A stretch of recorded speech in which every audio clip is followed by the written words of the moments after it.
UFC 298 exceeded the hype. I was going to come across this table and punch you in the neck if you said this one wasn't exciting. It exceeded the hype. It sets us up great for UFC 299 and UFC 300, which are just like mega cards. Yeah, we're like stepping up in tiers. Exactly. I mean, it was a great card, great weekend of fights. How'd the prelims go? Prelims were great. Andrea KGB Lee faced off against Miranda Fear Shout the out Maverick. Louisiana. Shout out Louisiana. They fought in the women's flyweight division. From the start of the fight, Maverick lived up to her name, instilling fear in Lee with, that strong precision and aggression. She defeated Lee's best efforts. In the end, Miranda Maverick took home the unanimous decision and She's been there forever and keeps winning. Right. And she was handing Andrea Keep Getting Beat her 4th consecutive loss. Oof. And Maybe Oben, her last UFC loss. Yeah, that's unfortunate. 4 in a row is never good unless you're Tony Ferguson. Shout out Louisiana.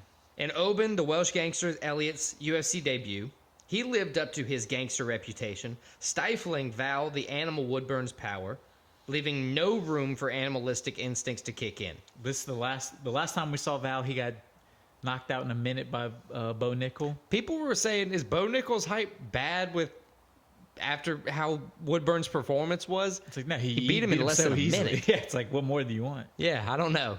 A wrestling guy knocked him out in a minute. Yeah. Or 30 seconds, whatever it was. Yeah. Elliott walked Woodburn down like someone stepping on his block to win by unanimous decision. Danny Left Hand to God Barlow took on Josh the Renegade Quinlan next in the welterweight division. Barlow delivered divine power, raining down thunderous left hands throughout, earning him a round 3 KO that left the Renegade needing salvation. Next, Mingyang the Tiger Zhang took on Brendan the Gorilla Ribeiro in the Battle of the Jungle. Yeah, in the light heavyweight division. Zhang prowled the octagon with tiger-like precision while Ribeiro swung with raw power of a gorilla, I might add. Despite that power, Zhang's tiger-like reflexes delivered a show-stopping left hook in the first round, earning him the victory and his 7th straight KO. So case settled, Tiger beats gorillas. Yeah, I can't even argue that one anymore. Jumping into the bantamweight division, Rinya hybrid Nakamura defeated Carlos Vera by unanimous decision. Stays undefeated. Nakamura's hybrid skill set was a big determining factor here, where the two engaged in a technical battle. I felt bad for Nakamura because he was dominating, but the fans were just booing because he was ground and pounding, like keeping him on the ground. Yeah, and Anik would say true fight fans don't really understand. Joe kept saying that too. He's like, these savages in here are booing. Yeah. They don't even know what they're watching. Well, speaking of savages, stepping in on 12 minutes notice, Junior the Juggernaut Tapa stepped in for his injured brother. It might be the last time he steps because his leg got fucked up. No kidding. For Marcos Rogero Pizao, you know what Pizao means? It means Bigfoot. He's especially with that fight. De Lima, they fought in the heavyweight division. Pizao proved he was like Bigfoot, using kicks to damage the lead leg and create those big openings for powerful shots. Tore that leg up. De Lima dictated the fight like Adriana Lima dictated the runway as a Victoria's Secret angel. Nice reach. Thank you. Headlining the prelims, carrying and earning fight of the night, Amanda Lemos and Mackenzie Dern had us all stricken for multiple reasons. Cake. I thought it looked like for a while Dern was going to get knocked out, and then she came back and she almost won the fight. Yeah, it's crazy. A contested fight. Mackenzie had me saying Dern with her 6 minutes of control, most of which was on the ground. Lemos won 29-28 on all of the judges' scorecard. It was honestly an amazing fight. Cake. Yeah, well, there you go. That's the prelims. It was a great prelims, and it set up for a great main card. The most surprising and the thing everybody's going to remember this fight card for, though, is the main event. And that was Ilia Topuria knocking out Alexander Volkanovski. Volkanovski's first featherweight loss. Topuria looks like that dude. He lived up to all the shit he was talking, and he's the champ. I think it's a new era. Call him the left-right slump now. If you're Volk, he's got 2 back-to-back losses. Yeah, he got knocked out, slumped to the left or to the right against Islam, then slumped to the left against Topuria. A 2-pump slump. That's not tough. good. I mean, just last year, Volk was looking unbeatable. like in June of last year, July of last year, after he dominated Yair. After he lost to Islam by decision, we thought the rematch. We're like, all right, lost to Islam by decision. Volk needed Knocked 5 out- rounds to figure out what's going on with this guy. TKO Yair. Then it was like, oh, he's taking this. Knocked out by Islam. Man. Then got knocked out second round by Topuria. But Topuria looks like that guy. I think he might be. Honestly, shocked champ me, for a shocked the while. world. I think it shocked everybody except for Ilia. A lot of people, like I picked Topuria, but it was still shocking to see. The only person that probably wasn't shocked was Topuria. Yeah, he predicted it. It was a second round knockout. He claimed the featherweight title for himself. Honestly, it was a beautiful way he worked the body to open up, big, powerful headshots. Did some leg damage. The takedown, leg damage. It was a great He showing. was just walking Volk down. Yeah, and look, to Volk's credit, he won every time he won like a champ. Every time he lost like a champ. Nothing but respect for both fighters. Obviously, Volk wants a rematch. I think that's understandable from Volk's point of view. But for Topuria, who do you think's next? He has a couple options. Volk's obviously one of them. Yair? The winner of Yair, Brian Ortega, Right. will have a say. Max Holloway, if he goes out and beats Justin Gaethje. I thought about Max Holloway But as the well. thing is, if he beats Justin Gaethje at 155, he might get a 155 title shot. He could just be lined double up for champ. 2 title shots. Yeah, so I mean, there's options, and then there's Evloev, I think is his name. Evloev, yeah, I was going to say he's undefeated 7-0. Undefeated. He's kind of the guy that, although they brought up his name in the press conference, and Topuria said he needs to do more to get the I would title argue shot. that kind of what I was saying, why I thought Volk was going to win, what had Topuria done Yeah, but up the to that difference is point. Topuria's knocking dudes out and finishing fights. Yeah, that's true. That's true. I'll give you that. So he has some options that, and also He gets to a pick dark 'em at this horse. point. A dark horse, especially because of how one of these fights turned out on this card, is if Sean O'Malley beats Cheeto, he's talking about he wants to move up and fight him, and I think he might do that just to not have to fight Merab and keep hold of that belt a little bit longer. Yeah, he could, just to be aggravating. So I think there's some make Merab wait a little bit longer. There's some options for Ilia, though. Troll move. I mean, look, he's definitely the type to have a troll move up his belt for sure. Some options for Ilia, though, but I think this is a new era. I think he might be the champ for a while. It was a very impressive performance from him. So moving on from an exciting but short main event, and new, the whole thing, a bunch of title exchanges in the past few, main events. They say the longest tenured champ now, I think, is Leon Edwards. Yeah, like 2 or 500 18 days, months. something Yeah. like that. Crazy. Co-main, Whittaker versus Costa. Another great fight. Proved the hype again. Proved the height. And shout out Costa, even though he lost this fight by unanimous decision. It shows what he's capable It's been a of. while since he's come out and put Showed on a out? performance. Yeah, he Yeah. showed out. Because even against Rockhold, it was kind of, as we said, he lost. He ran out of gas. Right. It showed. This one was a great fight. I don't know how. How do you live through those hits? That head I don't know kick? how. Yeah, Whittaker lived through that head kick in the first round, I mean, the commentary was going crazy. They were like, "How is he standing?" and then Whittaker just came back and really just pieced him up the rest of the fight. Talk about like what you do as a skilled veteran.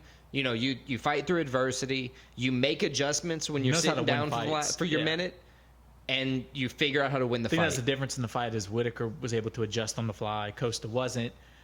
Whittaker, I mean, this was like a microcosm of his career. He gets knocked down and he didn't literally get knocked down, but faces adversity and he comes back stronger. That's what he did in this fight. Right. Very impressive performance from Costa. Right. He won unanimous decision 29-28, 29-28, and 30-27. I got 3 options for fights. Izzy, Strickland, Duplessis. I don't care which So, one. I don't think I he's would fighting- like any of them. I don't think he's fighting Izzy again. He's already lost twice to Izzy. Right. So but I think unless this could, Izzy has the 2024 belt. could be like the redemption year for Unless he Duplessis. has the or for not belt. Duplessis, for Whittaker. He could fight Duplessis. I think that would be a good fight. Strickland would be a good fight. I think Strickland's the way to go. But with his injury, he can't fight for 6 months minimum.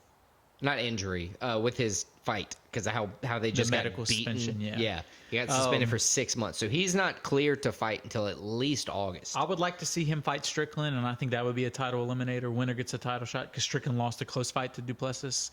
Yeah, that would be a good one. I think Strickland makes the most sense for Whittaker next. All right, let's call it now. Duplessis will fight the winner of Strickland versus Whittaker for the belt. He might fight sooner than that, too. Let's do it. All right, what's the next one? Next one is Neal versus Garry. Ian Garry versus Jeff Neal. There we go. Ian Garry split decision win. This was probably the least entertaining fight. Definitely the main card, maybe the whole card. Ian Garry, though, you can't really hate on him. He went out there and did what he needed to do. Won the most exciting fight. Very, very technical fight. He kind of just knew he had to avoid the knockout from Jeff Neal and just kind of piece him up and point him up, win by points. That was his game plan. And he went out and executed. So you can't really hate on him, but it just wasn't the most exciting fight. No, that's absolutely right. But I mean, he said kind of what it was in the post fight.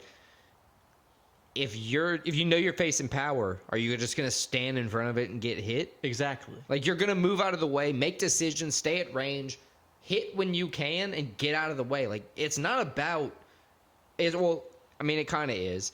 It is sometimes about finishing your opponent, but it's also about being a smart fighter. He's a big enough name at this point. He's ranked in the top 10 where you're just undefeated. Get the wins. You're undefeated. You're putting your ranking on the line. You're putting all that on the line. You're not trying to go out there and just get slept in the first round. Just get the wins at this point, because if you get enough wins, you're going to get a title shot. So can't really hate on him, honestly. No, and he did fight. He fought the right fight for him. Fought smart. Right. He followed it up strong. On this fight, he had the Colby Covington call out, which I love that fight. Good call out for him. Because it's almost like he opens the door for a huge amount of shit talking. He even said, like, Colby, he's like, this is the biggest money fight for Colby right now. And it's the best way for him to get back in the title contention. So if Colby doesn't take this, that's on him. Right. He just doesn't want to fight me. So if Colby doesn't take it, I think Kamaru Usman or Bilal. Ooh, I think, well, Bilal, no. I feel like Bilal is just willing to fight at this point. Shot. Is he, though? He's got to. Because they're not fighting at UFC 300. He has to get a title shot. Who's Leon willing to fight? He said he agreed to 4 people. Yeah, recently. You didn't see who it was? It was Bilal, Chimaev, somebody else too. I can't remember. There's another giant name. Right. That means the other people said no, or like just couldn't figure it out. Because Dana gave him a shout out. I think Bilal would say yes. I mean, what at this point, Ian Garry's gonna be ranked 6th and 3rd or 2nd. I don't think Bilal takes the fight, because I think Usman would be fun, though. Usman would be a fun fight. And it's one of those, like, earning respect where, like, Ian Garry's going down trying to take down legends to build his own name. I think Covington's the right jump. I think Usman might be too much at this point. Maybe not, though. But yeah, I think any of those names you listed, viable options. I think Ian Garry would sign on to fight any of those guys. Sweet. All right, next, Merab Dvalishvili took on Henry Cejudo. I would say retired Henry Cejudo. Yeah, I was about to say, I think we're finally going to have a retired Henry Cejudo, because he looked old. He looked good in the first round. He was pressuring hard. He just he couldn't keep it the whole time. The thing they say is Merab has weaponized his cardio. It is crazy. Where it's like he will not stop. He tires everybody out he fights. He had great movement, great range. He showed why he deserved his number 2 ranking. He out-wrestled the Olympic gold medalist. Yeah. He literally picked him up and carried him across the cage. That was pretty cool. While he was talking to Zuckerberg. Yeah. I mean, Merab,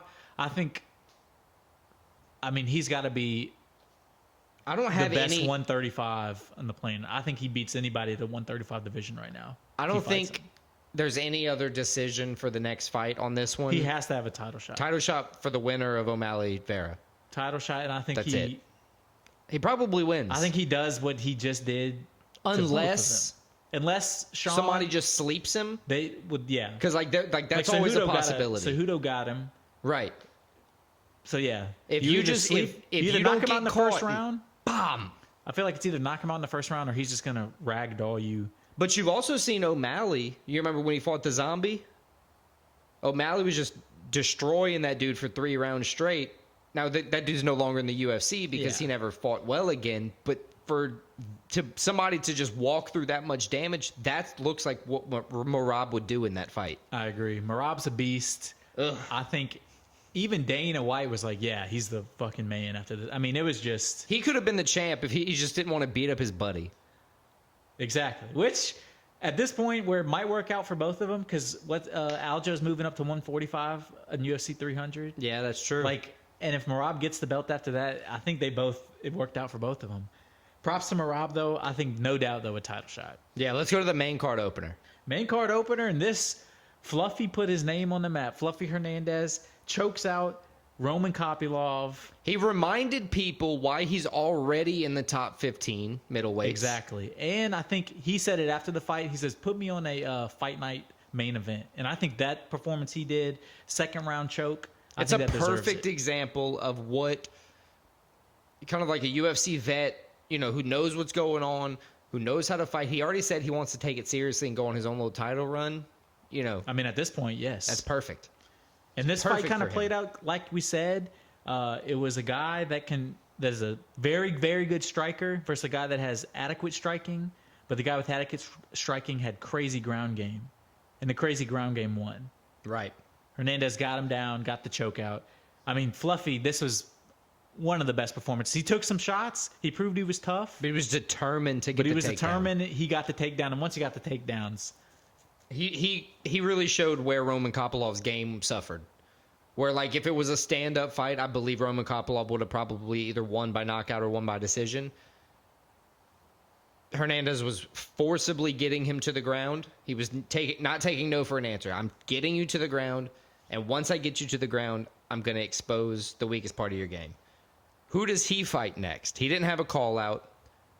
I was thinking... I think he just moves up in the rankings. Moves up in the rankings. Maybe he fights Roman Dolidze, Chris Curtis. Chris Curtis, I think, would be a good one. Ikram Aliskerov. You know, those are two knockout guys just to, you know, force him to strike a little bit more, see what happens. But I don't know.